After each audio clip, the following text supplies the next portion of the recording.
When I was little, my mom met my sister's dad. He told her straight away that I wouldn't matter much to him because I wasn't his kid. Mom was okay with that. They moved in together soon after meeting, and he never really paid attention to me. I was just there when they had my sister Katie. They were married by then, and Katie was always his favorite. Katie and I didn't really get along. Sometimes we were okay, but I'd back off when she started praising her dad and saying how lucky we were to have him. Even after her dad told her I wasn't his kid and she was the only one who mattered to him, she'd still talk about him as if he was amazing to both of us. Our mom always told me I had to accept having a different dad than Katie and be okay with it. She said kids can have different parents and still be close siblings. Katie always got everything, and she often reminded me of that. She'd ask why I didn't have nice clothes, or why I didn't eat with them, or why I didn't join them for outings with Dad. She'd tell me to speak up for myself. Once, she pestered me all day to ask Dad for new clothes, so I did just to get her off my back. But Dad didn't understand why I was asking him for anything, and that was the end of it. Katie said I gave up too easily. When Mom got sick when I was a teenager, I decided to tell Katie everything, hoping she'd understand. But she insisted her dad was still my dad because he raised me, and I should treat him like my dad. She brushed off everything I said, but she was just a kid, so I get it. I moved out just before turning 18, and then Mom died. It wasn't surprising that I wasn't welcome at the funeral. Katie wanted me there, but her dad made it clear it wasn't my place. Honestly, I didn't feel sad about missing the funeral because I had a strained relationship with Mom. 6 years later, Katie's dad got diagnosed with a terminal illness because he hadn't taken care of himself. I'm 24 now, and Katie's 20. She called me when they got the news, saying we needed to help take care of him. I told Katie I wouldn't do it. She said we couldn't abandon him, that we owed him better than leaving him alone. But I disagreed. I felt like I didn't owe him anything. He never cared for me and even criticized me for not being his kid. I wasn't going to comfort him in his final months. Katie said she couldn't handle it alone. I suggested she let others help her, but I wasn't going to care for someone who treated me poorly when I had no say in the matter. She called me selfish, saying she needed my help because I was all she had. Am I wrong? No, you're not wrong. Katie should know better now, even if she was just a kid before. But your mom made the mistake by marrying this man who didn't accept you. Your mom shouldn't have let someone into her life who didn't care for you. He took away your childhood, and you don't owe him anything. You don't owe your mom anything either. Katie seems self-centered and selfish. Your stepfather mistreated you, and your mom let it happen.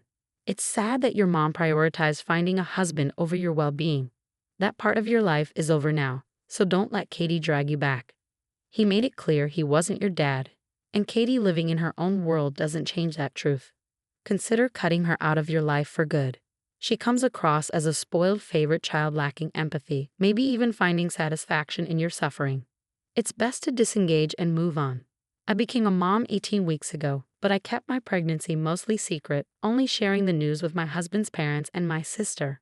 The announcement didn't sit well with my dad, his wife, or my half-sister. For those wondering why I kept it from them, there are 2 reasons. A few years ago, I believed I was pregnant but experienced a loss. I had openly shared the positive test, and when the truth came out, my dad's wife became overbearing. She believed I needed her as a mother figure since she married my dad after our mom passed away when my sister and I were young. However, she was too intrusive. Even after everything I went through, she wouldn't respect my need for space, and my husband had to ask her to leave our home. Another reason is that my sister has 2 kids.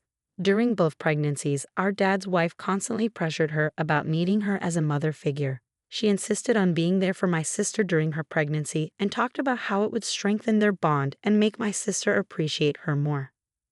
My sister ended up resenting her because of this. While neither of us were ever big fans of hers, my sister grew to despise her because she was convinced she would replace our mom by being there for her during pregnancy. She even dismissed my sister's feelings of missing our mom, saying pregnancy made women irrational and there was no reason to miss a ghost. Since then, my sister has refused to let our dad's wife be called grandma by her kids. All of this influenced my decision to keep quiet about my pregnancy when it happened. I don't live near my dad anymore, so I just stayed away. I also knew it would hurt their feelings, but I honestly didn't care. My dad was furious, and his wife and my half-sister sent me messages accusing me of being cruel and unfair, saying I robbed them of the excitement and tainted the whole experience. They both emphasized how important it was for Dad's wife to become a grandma for the third time, especially since her other grandkids would never call her grandma. And they called me selfish for not considering her joy.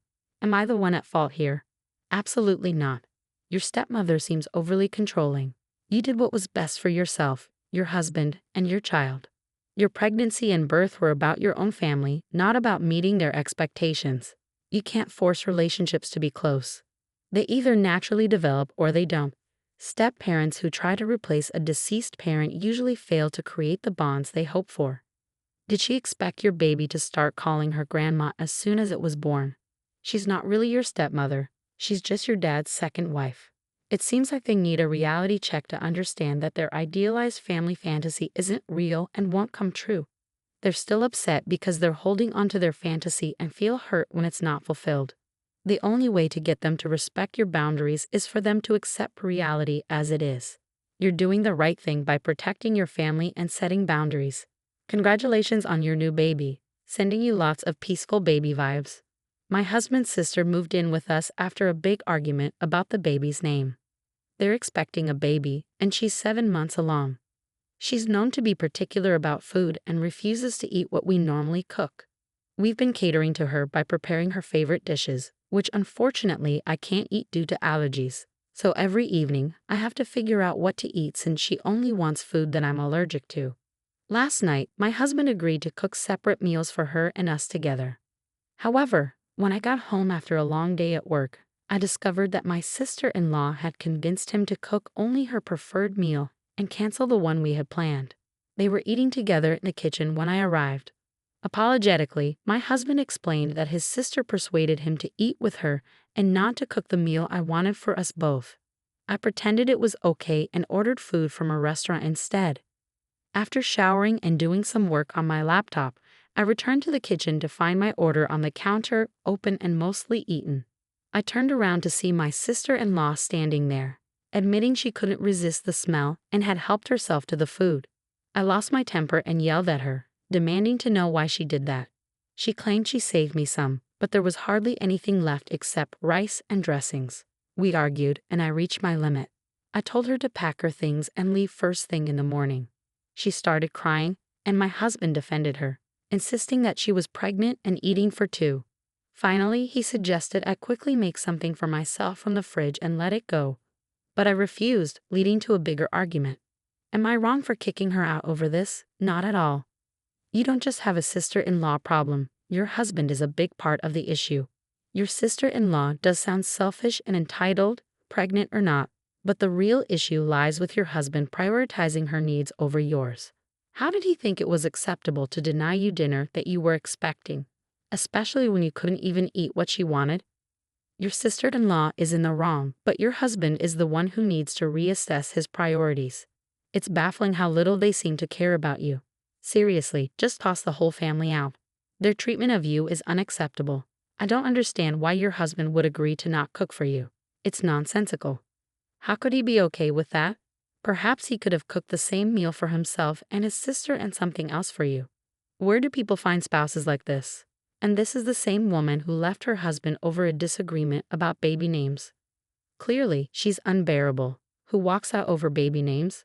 Parenthood is stressful. I've been there with 2 kids. But seriously, if one person disagreed with a name, it was a no-go. So in your position, I wouldn't have even let her stay in the first place. I'd tell her to sort it out and go back to her own house to eat her food. Your husband and sister-in-law are being incredibly disrespectful. If I were you, I'd ask your sister-in-law's husband if you could spend a week at his place since his wife is driving you crazy. I bet both your husband and your sister-in-law would quickly resolve all their fights in Brazil. There's a saying that doesn't quite translate into English but fits perfectly here. The cure for crazy is crazier. The only winner in this situation seems to be your brother-in-law, who's getting a break from all this drama. My fiancé and I recently got engaged and chose our wedding party. My bridesmaids are my 2 closest friends, and his groomsmen are my brothers. One of them is his best friend, and the other is someone he's known for just as long. They've been like big brothers to him. My fiancé has a younger sister who's 4 years younger than him. She's a cancer survivor, and her experience has also shaped their relationship. His parents clearly favor her, showering her with excessive attention and expecting everyone else to do the same. She knows how to manipulate people by leveraging the special treatment she receives. My fiancé has admitted that he sometimes can't stand her. Whenever he refuses her requests, she guilt-trips him by bringing up her cancer or accusing him of wishing she had died. Although he's not estranged from his family, he's not particularly close to them either. He holds a lot of resentment towards his parents, blaming them for favoring his sister and neglecting him during his childhood. He felt overshadowed by her illness and then was expected to treat her like royalty. When we discussed our wedding party, my fiancé expressed his desire not to include his sister. I respected his decision, especially since, to be frank, I have no personal connection to her whatsoever. We've never spent time together or formed any sort of bond. Apparently, she and my fiancé's parents were expecting her to be asked to be a bridesmaid once they heard about our engagement. However, I hadn't planned on inviting her. I had already chosen my two closest friends to be bridesmaids. When his parents and sister confronted me about it, I explained that I hadn't intended to include her in the bridal party. They argued that she's family and important to my fiancé. I explained that while she may be important to him, she isn't close to me, and asking me to include her in my bridal party felt inappropriate. They called me foolish and insisted that I should try harder. They even suggested that she deserved a place in the bridal party more than anyone else, and that thinking otherwise made me seem like a bully, especially considering all she's been through. Am I wrong here? You're not wrong, but your fiancé should also step up and express that he doesn't want her in the bridal party. It's a joint decision, and both of you have the right to choose who stands beside you on your big day.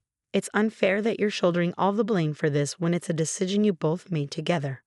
The parents are crossing boundaries here, and your fiancé should support you in setting limits with them. Consider reducing or cutting contact with them if their behavior persists. It's concerning how they tried to manipulate situations to favor his sister. If you and your fiancé have a child, they might even suggest giving her the baby because she's a cancer survivor. It's crucial to limit their involvement in wedding planning to prevent any unwanted surprises, like her showing up in the same colors as your bridesmaids or wearing a white dress to steal attention. Let your fiancé handle his family. He needs to address this with them. I, a 27-year-old woman, lived with my parents until last week. I have a dog whom I adore. She's been my best companion since I graduated from university. I'm not very social and prefer her company over most people I know.